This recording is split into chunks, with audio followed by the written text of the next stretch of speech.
It's 6:30 PM. Call to order the April 14th, 2025 meeting for the Merrimack Conservation Commission. Gage Perry is not here tonight, so Steve, can you take his place as a full-time voting member? Yes, I can. Okay. First order of business, there are no public hearings, so we can move on to new business. First up is appointments. Appointment of Steve Desilets to the Greater Woods Subcommittee as an alternate member with a term to expire on 6/30/2026. Are you Steve? I am. Okay, you can come up, take a seat up here.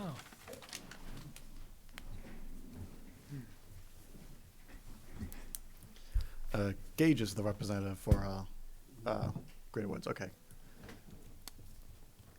before you start, I need to know your street address for the record, huh? Yeah, it's 63 Jessica Drive. Juster? Can you Jessica. push the push button so that the green light turns on? Thank you. There we go. For your Is that microphone. better? Yep.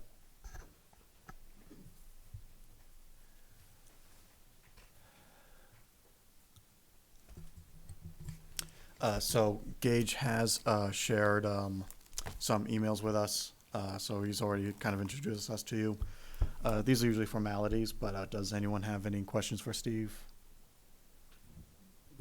I saw your sweatshirt. Are you also with NEMBA? I am. Okay. Mhm. Yeah. Well, we appreciate everything you and them have done for Greater Woods and all the parcels. Thank you. And am I mistaken, you used to be on the Greater Woods Subcommittee, right? Yeah. I was Okay. on from 2013 to 2020 Mhm. as a secretary. Mhm. And then obviously I participated in some of the maintenance activities for the trails and kind of want to do the same thing again, is get back, make that access Mhm. available to the townsfolks for all, all approved use cases. Mhm. Okay. Can I make a motion? Yeah, sure. I move that we name Steve Desilets, appoint Steve Desilets to the Greater Woods Subcommittee as an alternate with a term to expire on June 30th of '26. I will second. Okay. Any further discussion? Any more questions? Okay, then all in favor? All opposed? All abstaining? None. Passes 7-0-0. Welcome back. Thanks for coming back. Thank you. Thank you very much for your volunteering.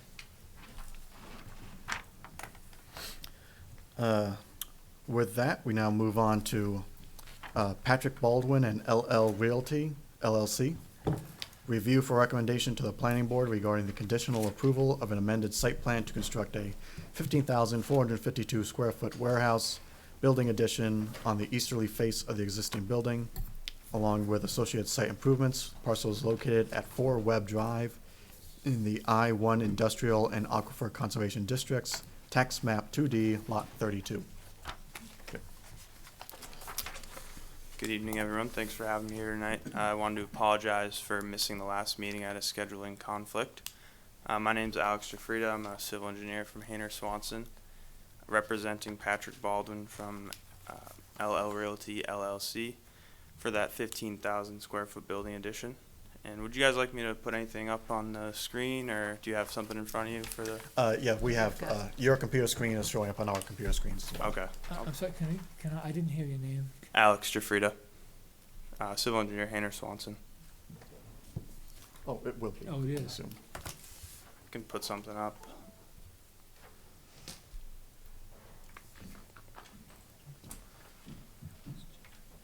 Just have this to show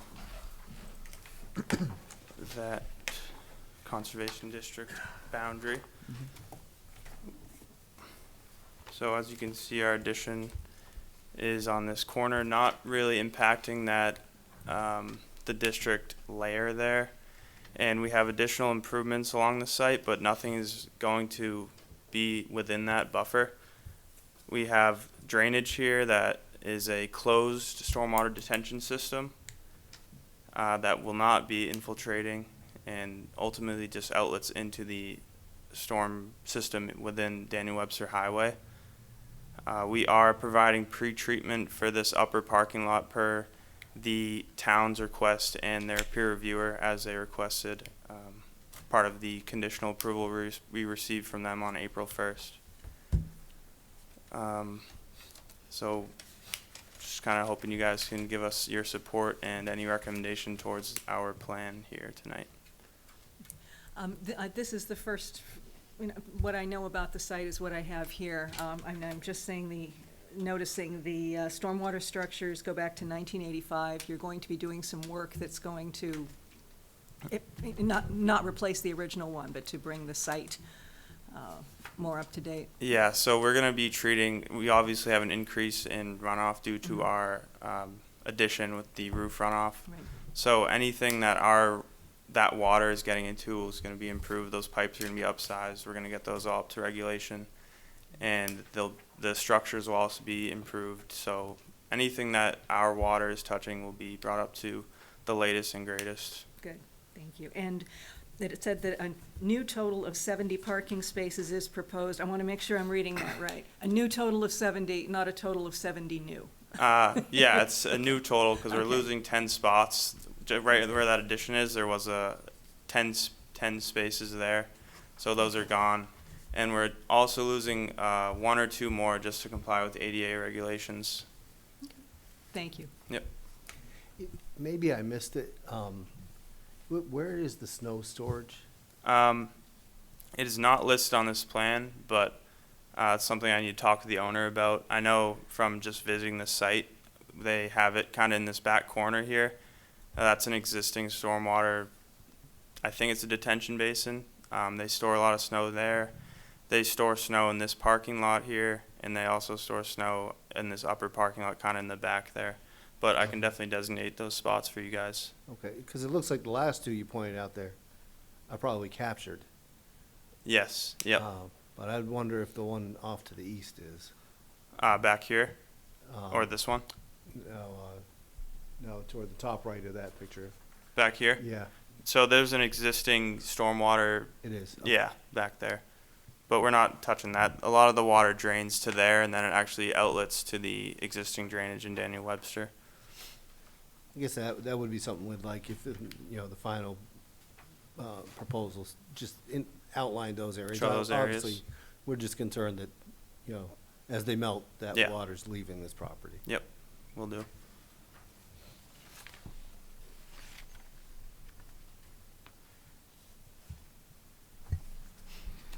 And we did still go over the plans at the last meeting.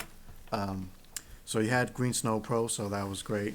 There was mentions of no phosphate slow-release fertilizer, so that's great. Someone here mentioned, there were a couple of mentions of straw instead of hay. Or am I getting that backwards? Straw was mentioned in here, and that's good because we want to avoid the hay. Okay, it was, okay. So we actually received comments to remove that note on the Green Pro certified. I don't know if that's because we didn't meet with you guys yet, just so you guys can imply that for our plans. So again, we're welcome to put that on there, but I think the town just wanted your guys' input on that before saying yes or no. And then regarding the hay bales, we don't have those proposed anywhere, so we took those out of the set. So it's just going to be silt socks, sacks, and stone check dams. Yeah, it's always a yes for Green Snow Pro Yeah, certified, right? okay. Oh, yeah. Yeah, okay. I've never seen it not as a Yeah, yes, but okay.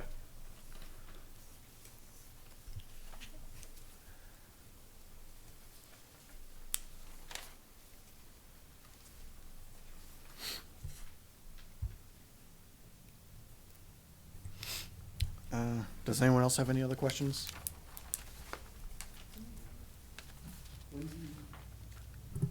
When do you go before town again? We already met with them on April 1st and got conditional approval. Okay, so they're just waiting on an email from us, and you won't go back to. No, so we'll just, whatever you guys make comments on, we'll correct and we'll resubmit within this week, I think.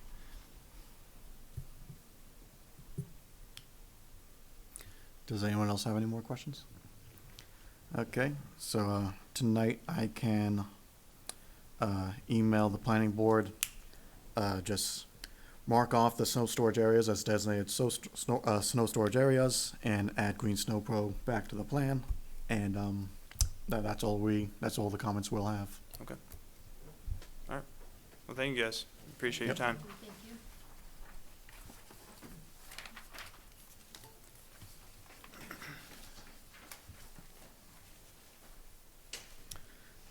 Next up, under new business, was Felipe Goncalves and Premier Commercial Properties LLC, who does not seem to be here.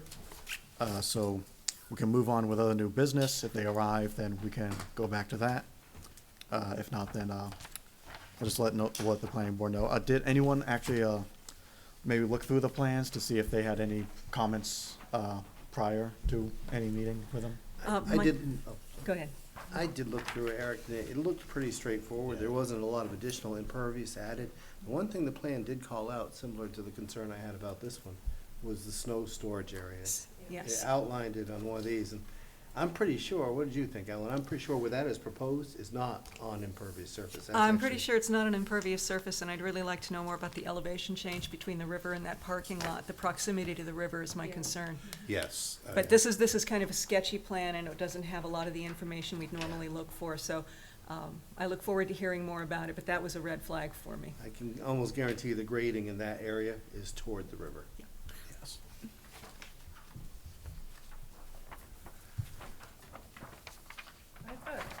I have a general question for all of y'all who've been here a while. Okay, there's a term for rain gardens that are more intense and more like,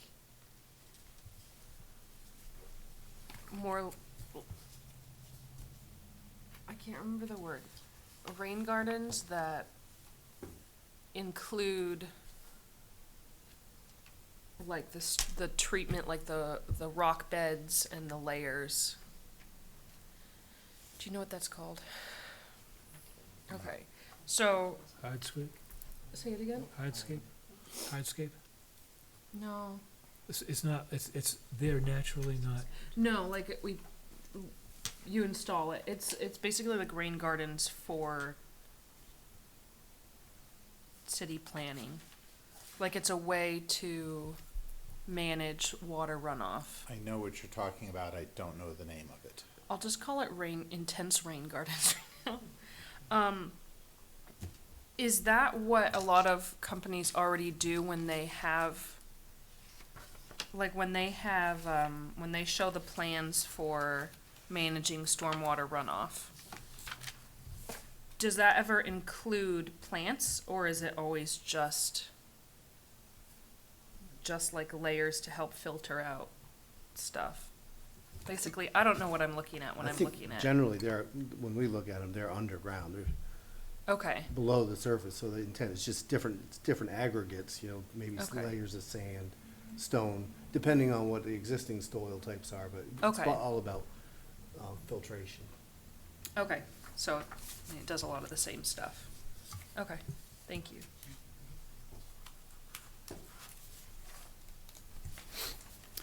The next order under new business, discussion regarding security cameras at Scar property submitted by Tom. Tom? okay, I don't have a lot on the cameras, because I decided that, I was doing two things at one time. I was doing the cameras, and I was also trying to figure out, who I can talk to and where I can get information about the gate. And I just figured I'll take care of the gate, and when I get that fixed, I'll take care of the cameras, because I'm not good at multitasking. So actually would rather talk about the gate. I don't have a lot of like specific information. I've gotten a bunch of questions from Don Tuamola about when will it be open, when will it be closed, how are you going to allow for, how are you gonna account for, take care of emergency vehicles needing to get in, exactly where are you gonna put it, how big is it gonna be? I have the answers to almost all of those questions. But the only thing I don't have an answer to is, and I'm asking for your input on this, I don't know who to approach in the town to get an okay to put a gate there. I don't know who pays for the gate. Is it us? Is it the town? Is it DPW? And I don't know if the recent vote that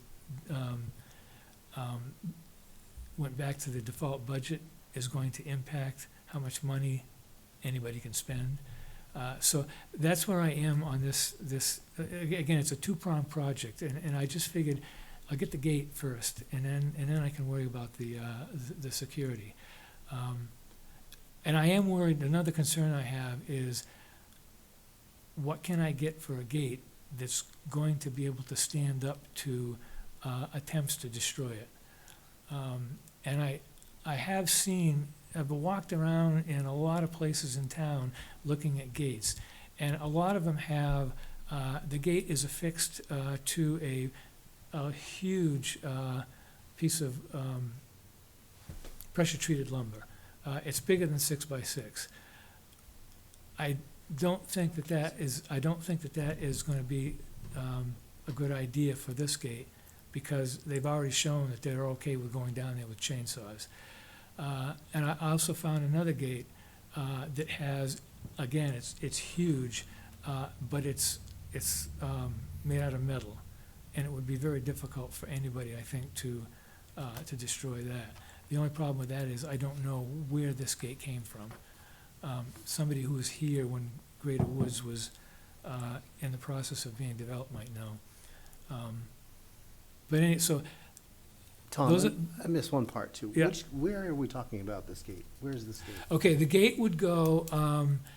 You come through the underpass. You go. Not at Greater Woods. Oh, Okay. Sklar. This is all Sklar. There is a gate from Greater Woods that can be used there, or a gate that used to be at Greater Woods, right? Well, the way I have it, like,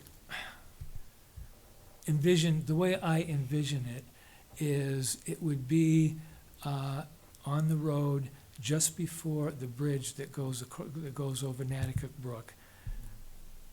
I would need a gate that's 16 feet wide, so I'm thinking I would get 2 8-foot gates, each one with a hinge, each one attached to a hinge on each side of the road, and they would swing out from the middle.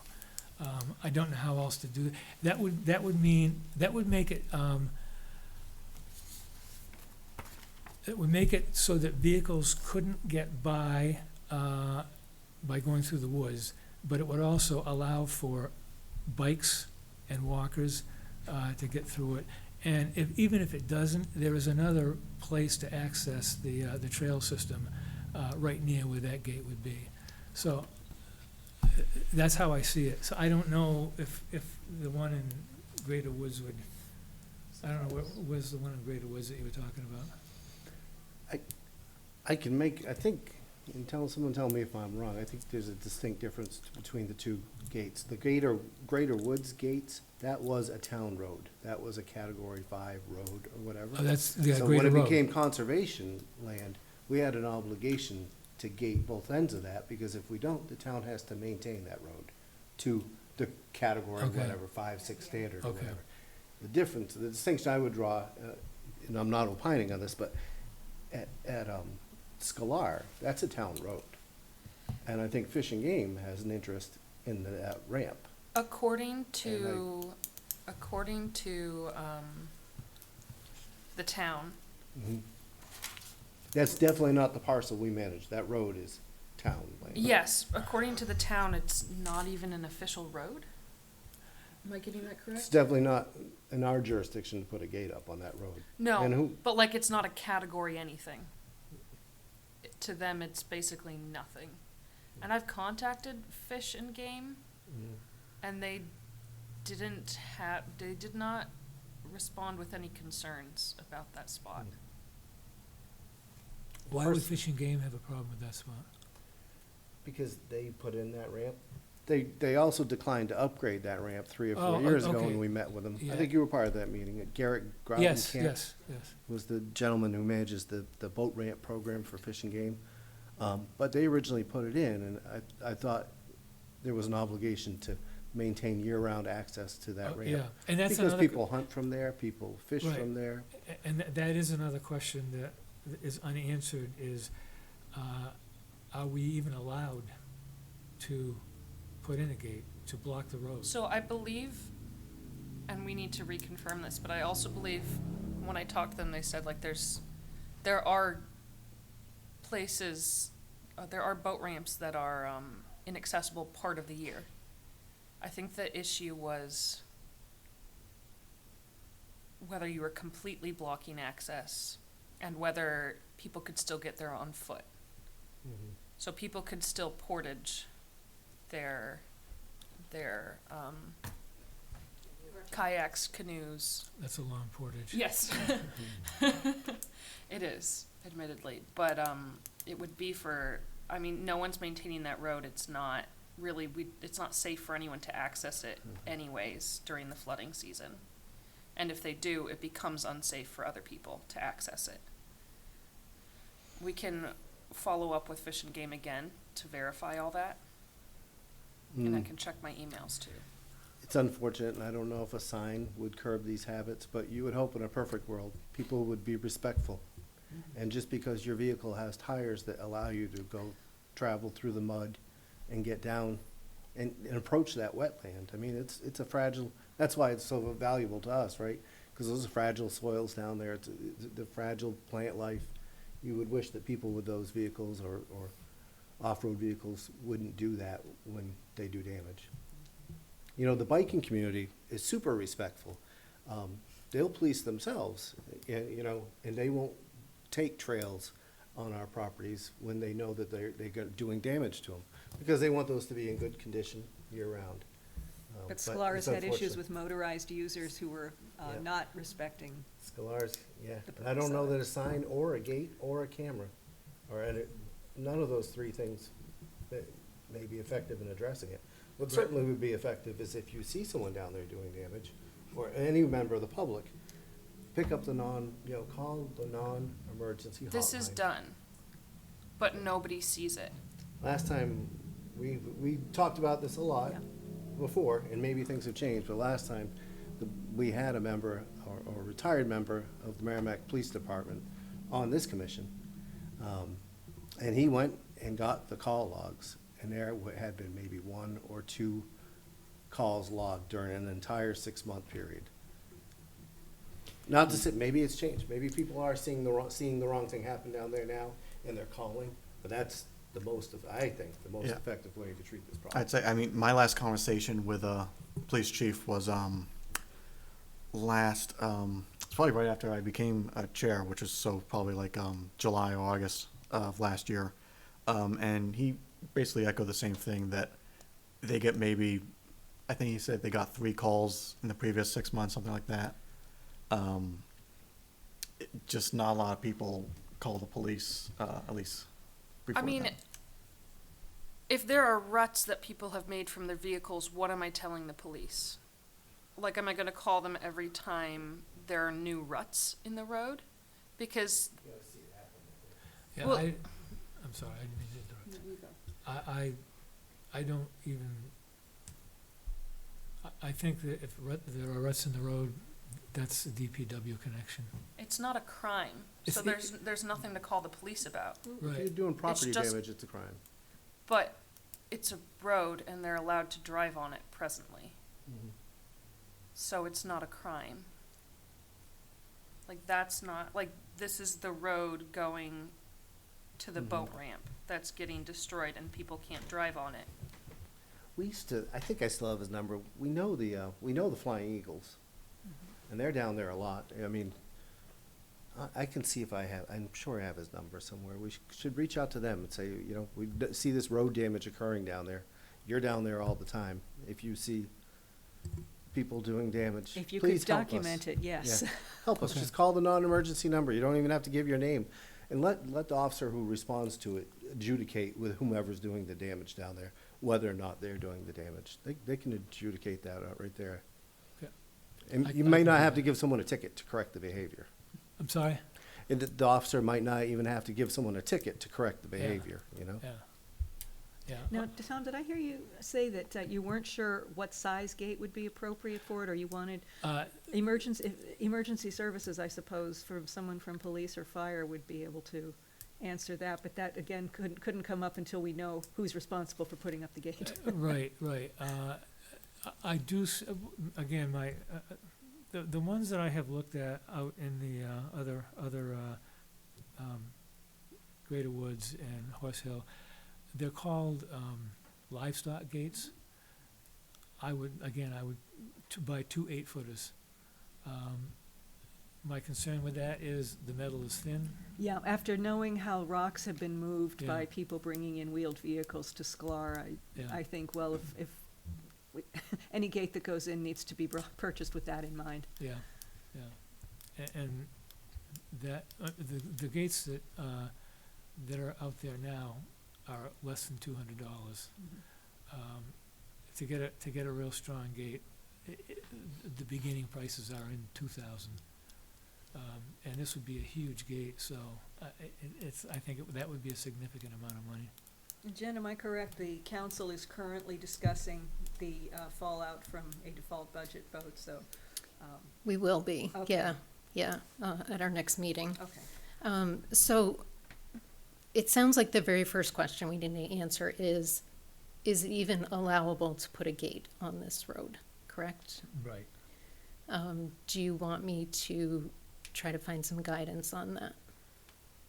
I would love, Okay. I would love it, yeah. Okay. So I can look into that. Thank you. I mean, it sounds like since it's not our property, but it would be that we can't just do it all willy-nilly, we would need permission. That's been made clear. Yeah, and then it just becomes a matter of, I guess we'll go to your next question, who would pay for it and who would install it? Would that be under our management Right. or Right. DPW or what have you? And I could also ask, what can the police do regarding road damage? Because actually, when I was talking about police, I was actually more thinking of moving the rocks and just things that you could consider vandalism. Damage to the road, I'm curious how intentional it would have to be and how severe the damage would have to be. I have no idea about that. Cause I think when it's flooded and muddy, just driving down it, I imagine, in a truck, is enough to create ruts. And Is- they're not doing anything wrong. Yeah, is there any signage there now that says it's not allowed to be accessed? No. Then you No. can't No. do anything about that unless it is posted. And ironically, I'm talking about getting a gate. I haven't been down there in at least a week, but the last time I was there, the road was like out of sight perfect. Like there was nothing, no floods, no mud, no nothing. I hope you got a picture. And I was just curious about one thing. You said all the questions that you had answered already. One was like how often the gates are open and closed and what you do with emergency vehicles. I'm curious, what is the Okay, what is the plan? The road, I can't give you like it would be open on March 1st and it would close on October 1st. It would be like when the road starts showing that it's no longer passable in the fall, when the snow starts to fall, the gate gets closed. When in the spring, it looks like the road is now passable, it gets opened. That's like the northern roads in the state. I think it's the Forest Service determines that, but it varies year to year depending on the conditions. Right, right. And the lock, I talked to a person from the fire department, I don't remember who I spoke to, but his suggestion was, he said that this is done in a lot of places in town. You buy one of those, I don't know what they call it, it's a case that has a key in it, and you open the key with a combination. He said, you let all the emergency services know where that box is and what the combination is, and that's all you have to do. So we have a similar arrangement at Wildcat, because several departments need to get on that access road to get down to the river. And the Conservation Commission keeps a box with their key in it, but they use separate locks. So Okay. that DPW has a lock that they have a key to We could- unlock, same thing. But Yeah, I guess my my concern was, and again, there may be an answer for this. An emergency vehicle goes down there and they didn't bring the key. This would give them access to the key. It's actually a good idea. Yeah. Of course, the fire department has tools that will get through locks. And, and speaking of keys, this is off topic. There is a gate into Greater Woods that's emergency access, that is locked, has chain in the lock. I have no idea where the key is. There used to be, again, one of those boxes a long time ago, and if you knew the combination to the lockbox, you had the key. There's no lockbox, and I don't know. I had a guy from DPW, maybe last summer. I don't know what he was doing out there, but he was driving a big machine, and he said, do you have, like, you know where the key is? And no, I don't know. So I don't know if we should, like, get another lock and try to break that one off, or, I don't know where the key is. Where was this again? It's right off BB Lane. There's an emergency access road, between 27 BB and 29 BB. And it's it's gated off. I walk by it every day. So I don't know where that key is. I have numerous neighbors who are on the subcommittee. Maybe I can ask them. Maybe they know.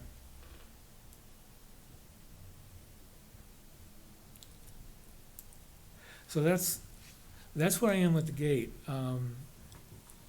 It's a good thing this is not something that needs to be done in a hurry, because it's not gonna happen in a hurry. It would be great if I could get it up, if we could get it installed by next fall, but I don't even know if that's gonna happen.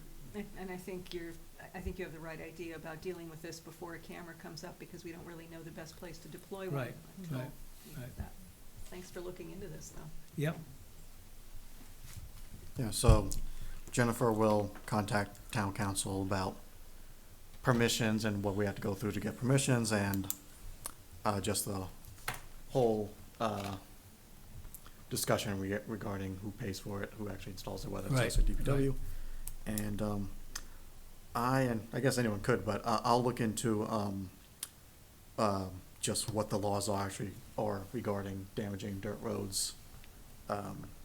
Without a sign, I wouldn't be surprised if there is nothing we can do with, unless we put up a sign, but I'll look into it.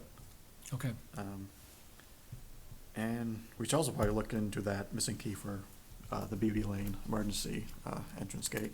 I Okay. think I might be able to find somebody who knows where it is. Okay. And I'll see him this week, so I'll ask him. Okay. I think he may have it. Our next point of new business is discussion regarding the potential addition of extra trail markers at Greater Woods property with an estimated cost of $350, submitted by Tom. Yeah, that's me again. I have been asked by one of the members of the subcommittee if I could get the red circles, because we only have 14 left, and there's a need for more of them out there. And I've walked all of the trails that are supposed to be red markers, and I can, if you're not real familiar with the trail, it's very possible you could wander off the trail.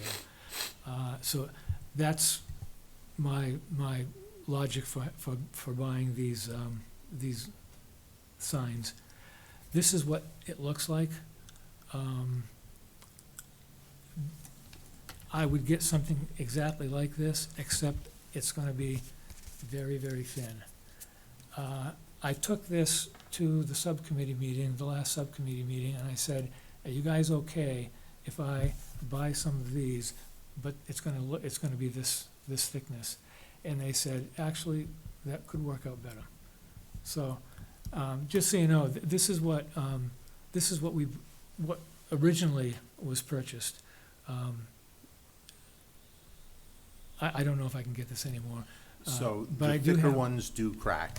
We've had quite a few got lost at Yeah, Wildcat. we have a lot of these. I don't know why, but the porcupines love them. They get chewed up.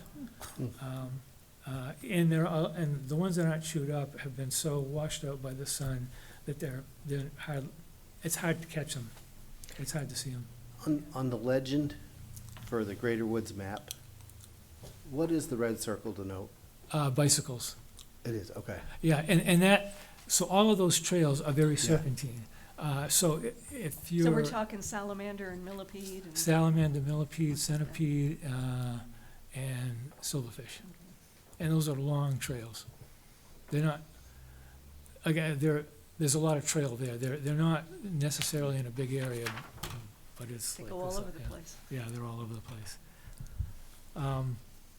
And just, in case anybody's interested, I made a bunch of these. I have a whole bunch of yellow trail markers in my garage, and there are places in Greater Woods where I could see that there have been bicycles who have gone off the trail and created new trails, and it's very difficult now to see sometimes which trail is the right trail to take. You can block it off with branches and logs and stuff like that, but that doesn't last for more than a week, and they get moved. So I have some of these, if anybody's, Wildcat could use a couple of those too. what? Wildcat could use a couple of those too. We have some similar situations where there's an unusual branch in the trail. Okay. I mean, I can bring some to the next meeting. Okay, so I see you got a quote for $250. Uh, Or The 250. quote actually, what I did is, I got the quote several weeks ago, and the quote that they sent me had the wrong address and zip code on it, and I didn't want to bring that into this meeting, because I thought it might hold things up. So I had them send me another quote, and then, in addition, I don't know if you got this or not, but in addition, I said, we're gonna need some nails too, so I had them quote me on 2 boxes of nails, so now it's $364. $364.52.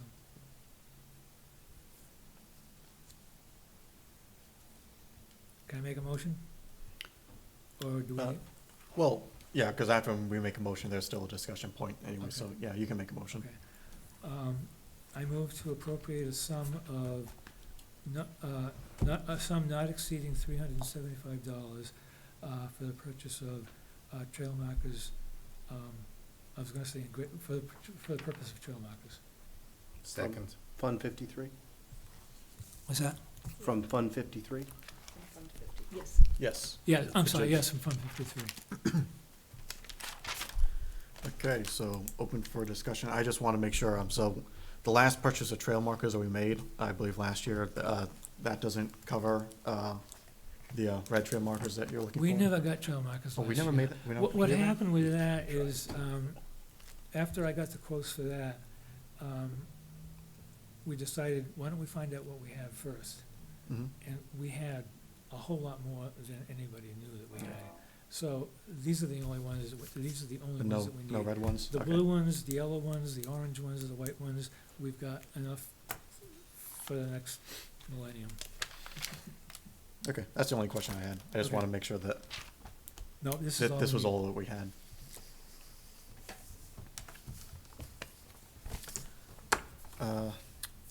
And what was the number not to exceed? Was it 375. 375? Okay. Anyone else have any other questions or comments? Okay, all in favor? All opposed? Not abstaining? Motion passes 7-0. Thank you. That concludes new business. Moving on to other items of concern. First is the ongoing discussion regarding potential education opportunities submitted by Karis. You have anything? Just slightly. So, I'm looking into funding sources for the rain garden at Thornton's Ferry, or potential rain garden that I discussed with the principal and nurse. If anybody knows of like, because I assume that doesn't really seem like something that could validly come out of Fund 53. So if anybody knows of grant sources or programs, I am looking into them. Do you know approximately how much you'll need? No idea at this point. But possibly like how much we would do might depend on the grant. So like if we didn't have enough to do the entire courtyard, maybe we'd just do part of it. And this is Thornton's Ferry? Yeah. Thank you.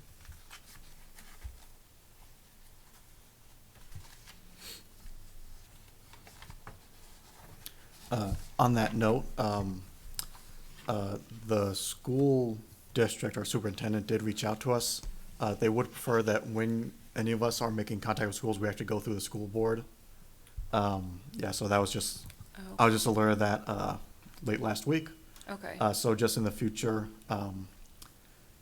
yeah, I think go through the school board. There may be other ways to go through, but for now, when you're trying to organize activities with the schools, So they don't want me to contact people I've already been contacting directly?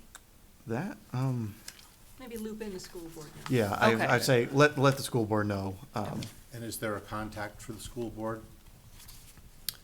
I'm reading through the emails now. Probably just go through the chair, Lori Peters. Yeah, so Gage is not here tonight, but he did said that he actually said that it's possible we could use someone on the Greater Woods subcommittee because there is someone on the subcommittee who is actually a school board member, and that person could act as a liaison. But yeah, so Gage suggested that we have a liaison between us and the school board in cases like this. So we can discuss it more later, but I say in the future, just loop in the school board. Maybe you can ask Gage, and Gage can bring in whoever that school board member is that is on the subcommittee. Okay. I don't know who that is. And so that moves us on to the next other items of concern. Because, yeah, we were done with education opportunities? Or did you have? And we have coming up in less than a month, or, yeah, about a month, we have an education event at the library. Mhm. I believe this one is the invasive species event. I passed around flyers a while back for subcommittees, and I will be posting on Facebook. Could you send a reminder email to the members of the commission? And as a related note, my company, which is down in Westford, sponsors all manner of community events, and one of the events they're sponsoring next week, I believe, is an invasive species cleanup sponsored by the Westford Conservation Commission. So I've reached out to find out if there's a contact at Westford Concom to see how they're approaching this. It sounds like it's just brute force. They're getting a bunch of volunteers to go rip things up. And is there a specific date for that invasive species event? Yes, let me check Okay. again. And I will look up the contact information for the scouts who visited us a few months ago about wanting to learn more about invasive species and make sure they are aware of the event, as well as remind subcommittees that if you have any invasive plant pulls, there are scouts who would. SCLAR is working with them. Okay, great. We're working with them. The invasive plant event is in the Lowell Room at the Merrimack Public Library, 10 to noon on May 17th.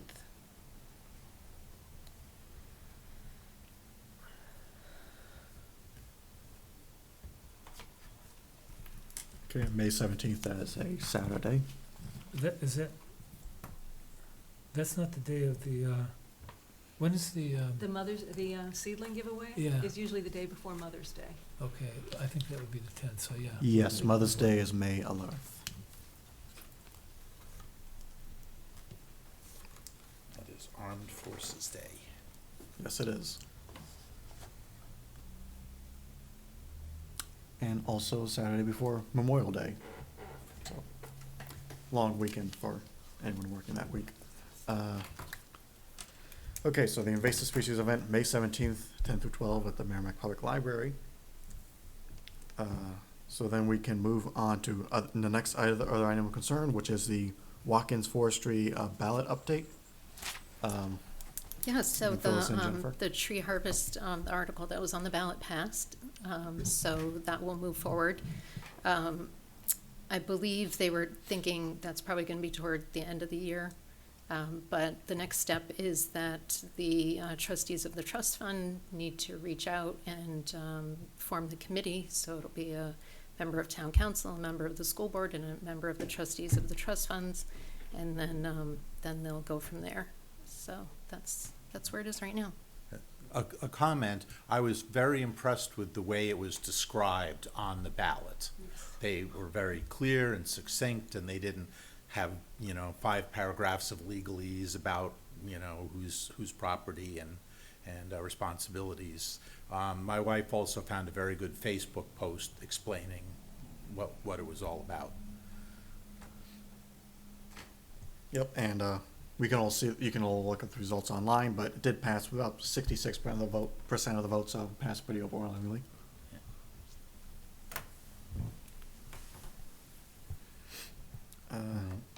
So do we have room for another item of Yep. immediate concern? So we were notified by a member of the public, if you could pass one of these down to Karis and Tom, that there is an unauthorized tree stand that has been erected in Greater Woods. We were not notified of it. It is in violation of several pieces of the New Hampshire RSA involving tree stands. I spoke to Sergeant Bronson of New Hampshire Fish and Game, who confirmed that with me. He indicated they could come and tag it. They could also perhaps try to take it down, but I went out with Tom, and it is an incredibly dangerous structure. You said 30 feet high? At least. The ladder is 30 feet high, the tree stand is another 20 feet above that. You You have to cli- you- climb through the tree to You get to climb it. up the ladder until you get to the branches, and then you use the branches to get to the rest of it. Yes. It seems like that's too high for hunting, unless you're hunting a bird in the treetops. I But there it is. Yes, so, and I wrote up, so he suggested that we take some action. We are not going to attempt to dismantle it. It's incredibly dangerous to even think about how to do that. I wrote this little document, and I'm considering effectively putting it in a Ziploc bag and zip tying it to a slightly higher rung of the ladder, so that it wouldn't be noticed by a casual passerby on the trail, but it would be noticed. And asking them to contact us through community development to indicate whose it is. It is not tagged, which is also a violation of New Hampshire law. Curiously, what is the ladder made of?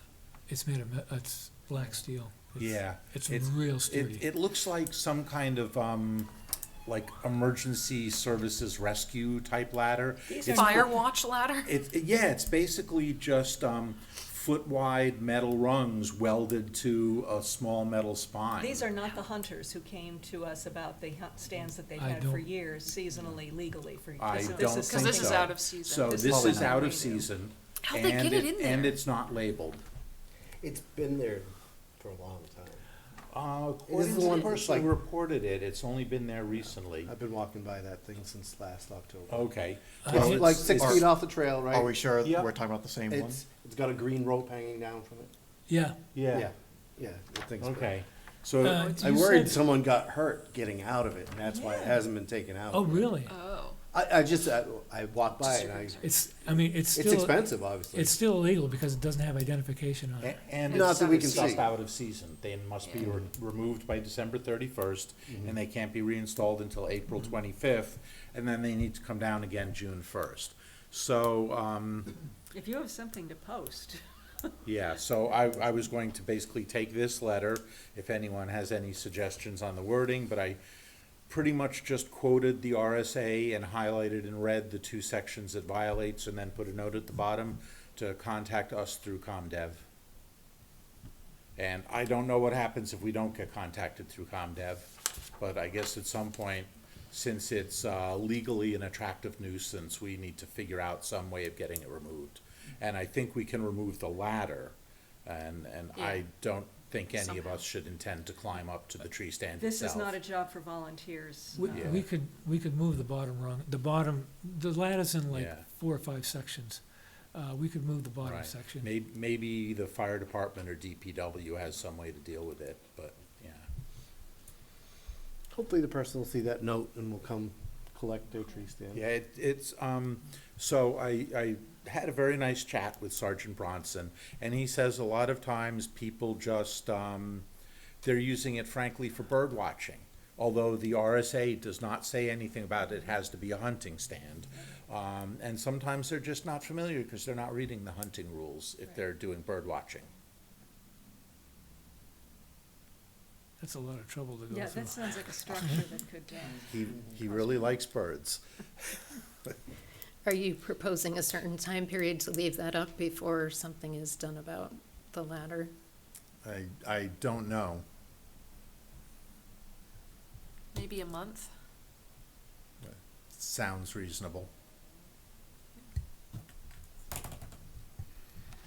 Yeah, do we need to have a vote whether or not to put these up, or can they just, guys think we can just put this up? I think the subcommittee, that's within the purview of the subcommittee. That's true, That'd yeah.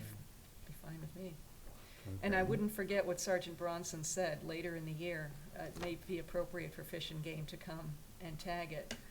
If they continue to leave it there, you know, after June first, it needs to come down again according to the RSA. So maybe after June first Yeah. is when we look at taking follow-up action. Yeah.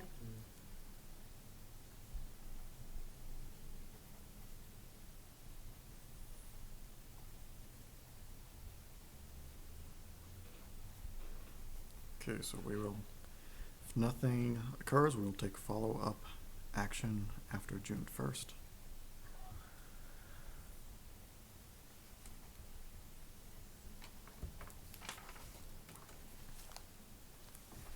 Okay, did anyone else have any other items concern they wanted to bring up?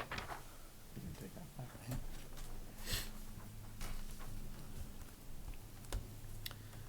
No, okay.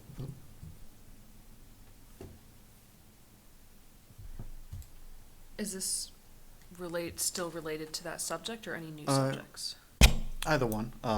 If no one else has anything to add about the tree stand, then we can move on.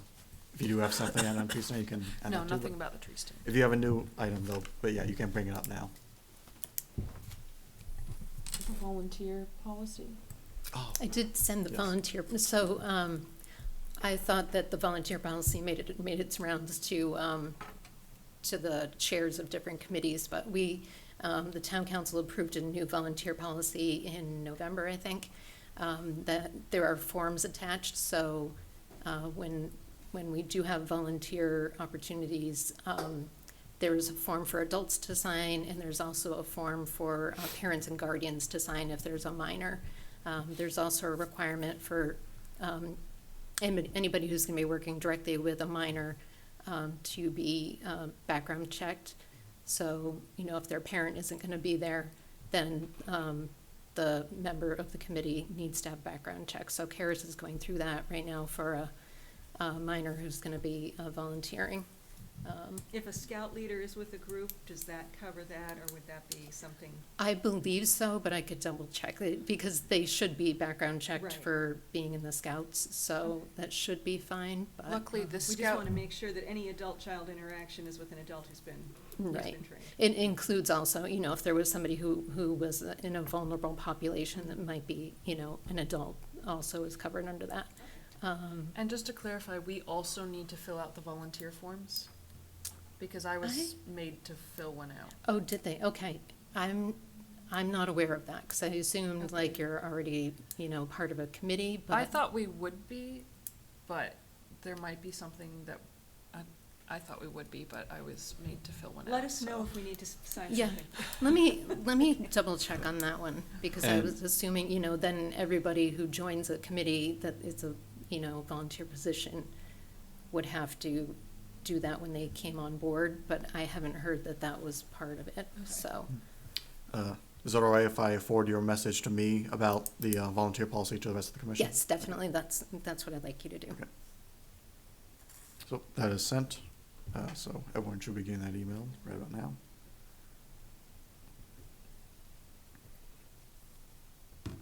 Okay, are there any other items of concern or follow-up thoughts on anything we've covered?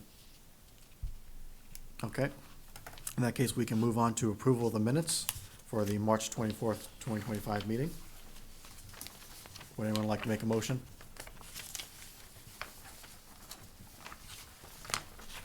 I'll make a motion. I move to approve the minutes of the April 14th, 2025 meeting, Conservation Commission meeting, with the following amendments. I'll second.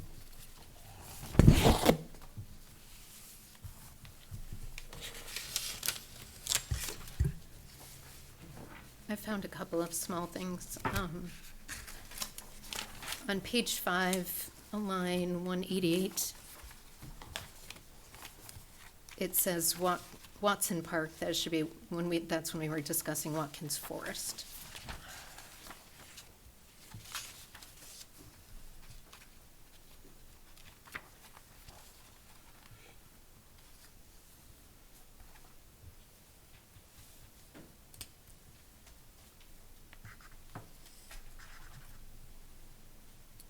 And then on page 2, line 82, it says to drum up so interest. I think that should be some.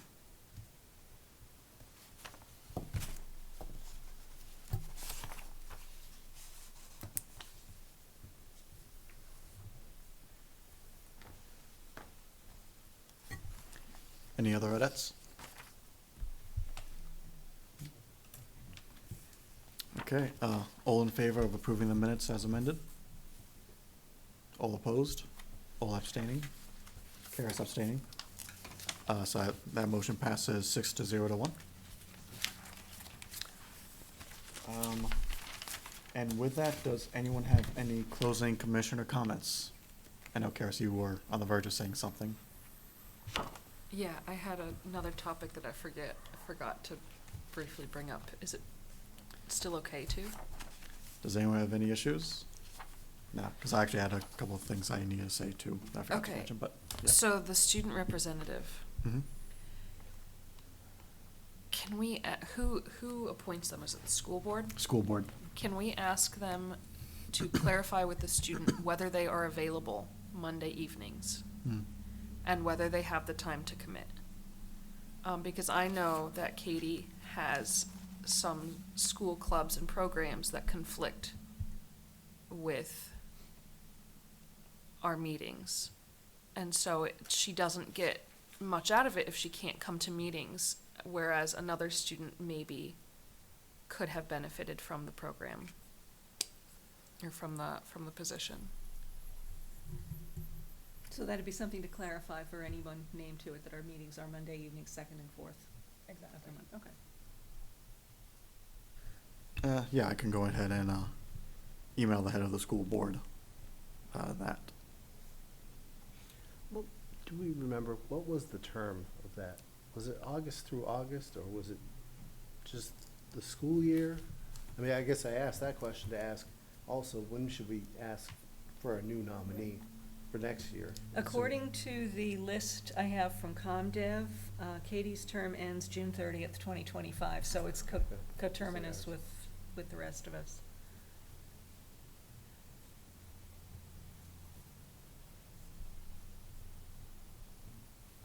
Which means the school will need to decide now on who the next person would be.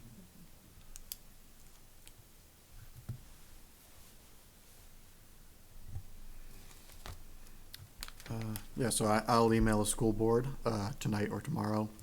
Just, when picking the next person, just make sure that they do have the time in the schedule. And does anyone else have any I concluding just have a comments? procedural question. Mhm. If a motion gets passed to appropriate some money, how does the paperwork trail, where does it start and how does it get from here to wherever it's supposed to go? Well, Does it- ComDev sees our minutes, Mhm. so Okay, they so know the that minutes we- have to be done first. right, so that Okay. they know officially that we have Okay, voted for that. okay, Yeah, in my experience, ComDev has taken care of Okay, everything. okay. Uh, So there's I don't no have to real- give them anything? If they need something, they'll get back to you very quickly. Yeah. Okay, In my experience. okay. Thank you. Anyone else? Okay, I'll just, make a few notes.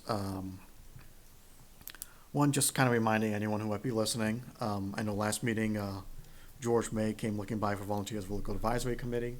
I don't know if he's still looking for volunteers, but, if anyone who is listening over the TV, is interested in that, he might still be looking for volunteers. I know that's an ongoing thing for the Lower Merrimack Local Advisory Committee. And I would like to talk to you because I am interested in the Souhegan River. And I believe that, yep, I believe that sets up all the comments I had for concluding comments. Would anyone like to make a motion to adjourn? I move we adjourn. Second. Second? All in favor? All opposed? All abstaining? Who seconded? Ellen did. Okay, so motion to adjourn passes 7-0. Meeting is adjourned at 7:32 PM.